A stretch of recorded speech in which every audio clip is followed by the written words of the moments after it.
2 సంవత్సరాలు మనం కోవిడ్లో ఉన్నప్పటికీ కూడా ఈ కార్యక్రమాలు జరిగాయి. అంతేకాదు బారోయింగ్స్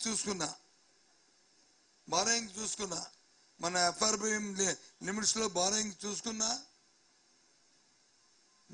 ఆ రోజు వచ్చి 28,457 మనకంట అధిక అప్పులు చేసింది. ఆ రోజు ఉన్న లిమిట్స్ కంటే ఓవర్ బారోయింగ్ టీడీపీలో చేసింది. ఇప్పుడు చేసింది -366, ఇంకా 366 వరకు కూడా ఇంకా అవకాశాలు ఉన్నాయి కోర్టు చేసుకోవడానికి. అంటే ఎఫ్ఆర్బిఎంని 1% కూడా పెరగకుండా వితిన్ ది లిమిట్స్ లోనే మరి అప్పులు చేసామనే విషయాన్ని ఈ సందర్భంగా తెలియజేస్తున్నాం. ఇది ప్రభుత్వం తాలూకా ఘనత.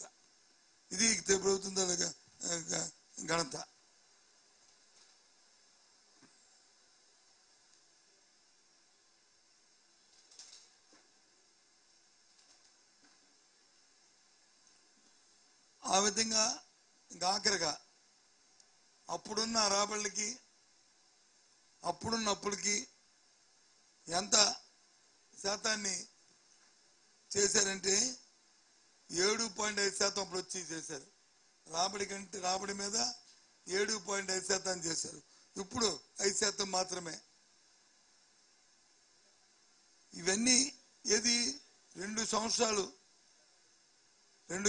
కోవిడ్ ఉన్నప్పటికీ కూడా 5 సంవత్సరాలు 2 సంవత్సరాలు మనకు వస్తున్న గ్రోత్ తగ్గినప్పటికీ కూడా యావరేజ్ ఈ రాష్ట్రం తాలూకా పరిస్థితి ఊరికి ఆవాకులు చేవాకులు రోజు రాస్తూ అప్పుల పాలైపోయింది ఈ రాష్ట్రం. ఎన్నో సందర్భాలు చెప్పాను.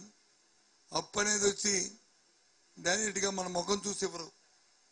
మన అందంగా ఉన్నామని చూసేవారు, మన ఆరోగ్యంగా ఉండి మనం వచ్చి ఈ అప్పుని తీర్చగలననే నమ్మకం ఉండి మన ఆస్తుల తాలూకా పరిస్థితులు చూసుకొని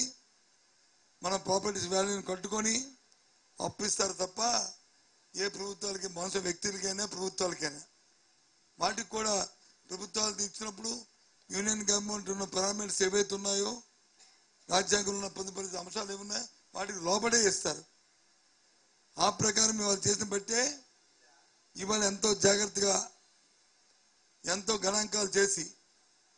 చేసింది మళ్ళీ చెప్పింది మళ్ళీ చేయకుండా ఉండకూడదనే ఉద్దేశంతో చెప్పింది చేయాలనే ఉద్దేశంతోనే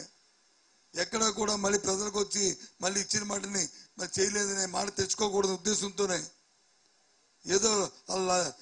కళ్ళబల్లి మాట చెప్పి ప్రజల్ని మోసం చేయాలనే ఉద్దేశంతో కాకుండా వాస్తవ విషయాలు చెప్పాలి చేయాలనే ఉద్దేశంతోనే ఏదైతే స్వర్గీయ రాజశేఖర రెడ్డి గారు ఏ క్రెడిబిలిటీ అయితే ఆయన మాట మాట మాట మాట మాట మార్చడు మనం తెప్పుడు అని ఏదైతే ఉందో తండ్రిగా వచ్చిన వారసత్వం ఏదైతే ఉందో తండ్రిగా 5 సంవత్సరాలు దాన్ని ఎలాగైతే సస్టైన్ చేసుకున్నారో ఎలాగైతే నిలబెట్టుకున్నారో దాన్ని మళ్ళీ ఎక్కడా కూడా ఒక చిన్న ఏసమెత్తు కూడా దానికి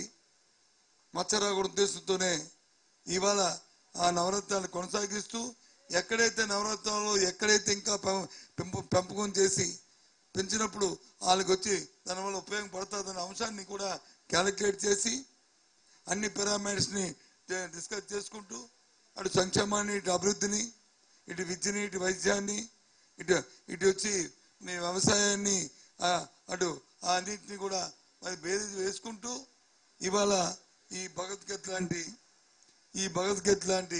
ఈ మేనిఫెస్టోని మరి ఇవాళ మా పార్టీ మా జగన్మోహన్ రెడ్డి గారు దీన్ని రిలీజ్ చేశారని చెప్పని రాష్ట్ర ప్రజలందరూ కూడా ముఖ్యంగా మన ఉత్తరాంధ్ర ప్రజలందరూ కూడా దీన్ని ఆమోదిస్తారని దీన్ని ఆశీర్వదించాలని